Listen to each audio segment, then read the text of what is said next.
পুরনো ব্রিজের থেকে নতুন ব্রিজ যেটা করেছে প্রচুর ভালো করেছে। পুরনো ব্রিজে যখন নদীতে বান আসে রাস্তা আটকে দেয়, প্রচুর প্রবলেম হয়, প্রচুর প্রবলেম হয়। এটা তো একটা, সেখানে এই নতুন দাবি তো অনেকটাই ছিল। এই যে নতুন ব্রিজটা হয়েছে, নতুন ব্রিজটা হওয়ার পথে আমরা অনেকটা হ্যাপি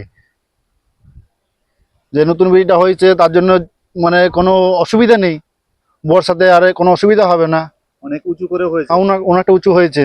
আর বর্ষা হ্যাঁ, সে তো বন্ধ করে দিত, মানে রাস্তার পুরো জল থাকতো, গাড়িতে যাওয়া বন্ধ হয়ে যেত, এমনি লোক যাওয়া আসা প্রবলেম হতো অনেক, জীবনের ঝুঁকি নিয়ে যেতে হতো। হ্যাঁ, জীবনে ঝুঁকি নিয়ে যেতে হতো। আজ হওয়াতে, নতুন ব্রিজ হওয়াতে খুশি? একদম খুশি, অনেকটাই খুশি আমরা। কি নাম আপনার? দিন ধরে আমাদের এটা প্রয়োজন ছিল, মানে যে ব্রিজটা হয়েছিল সে ব্রিজটা ভেঙে গিয়েছিল, কোনো অসুবিধা ছিল যাতায়াতের জন্য। এটা পেয়ে খুবই খুশি আমরা। কি বলবেন মুখ্যমন্ত্রীর উদ্যোগকে? মুখ্যমন্ত্রী মমতা ব্যানার্জিকে অসংখ্য ধন্যবাদ, কারণ আমাদের এই ভালো করে ব্রিজটা করে দেওয়ার জন্য আমরা সবাই খুশি। এইটা তো একটা গুরুত্বপূর্ণ রাস্তা। কত সালে এই ব্রিজটা ভেঙে পড়েছিল?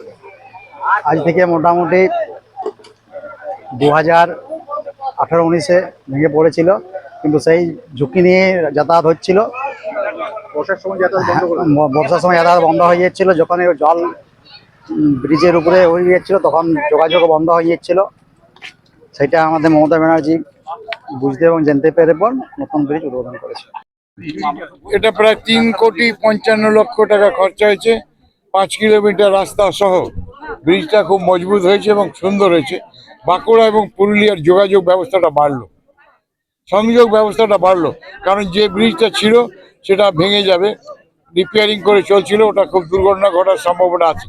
সেই কারণের জন্য পিডব্লিউডি রোডস এরা তড়িঘড়ি করে মাননীয় মুখ্যমন্ত্রীর নির্দেশ অনুযায়ী ব্রিজটা তৈরি করেছে। এই গ্রামীণ এলাকায় ব্রিজ, সেখানে লাইটের ব্যবস্থা কি বলবেন? গ্রামীণ এলাকায় ব্রিজ মানে শুনুন, আমি একটা কথা বলি, বর্তমান সরকার আসার পর থেকে এই পশ্চিমবঙ্গে যে উন্নয়ন হয়েছে, গ্রাম বলে আর কিছু নেই, শহরে ছোঁয়া পাচ্ছে তারা। আজকে দুর্গাপুজোর সময় ঠাকুর দেখতে যেত বাইরে দুর্গাপুরে, আর যেতে হয় না। বাঁকুড়া যেতে যায় না, বাঁকুড়া যেমন লাইট জ্বলে আজকে ছাতনাতেও জ্বলবে, সেই জন্য সুসজ্জিত করা হচ্ছে ব্রিজগুলোকে।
মমতা বন্দ্যোপাধ্যায় সুপ্রিম কোর্টে গিয়ে প্রধান বিচারপতির কাছে সওয়াল করেছিলেন, পৃথিবীর কোনো প্রধানমন্ত্রীর কোনো মুখ্যমন্ত্রী আজ পর্যন্ত দিল্লিতে কোর্টে গিয়ে আবেদন জানায়।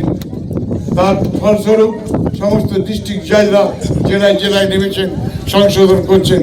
এ লড়াই কঠিন লড়াই, এই লড়াই আপনাকে জিততে হবে।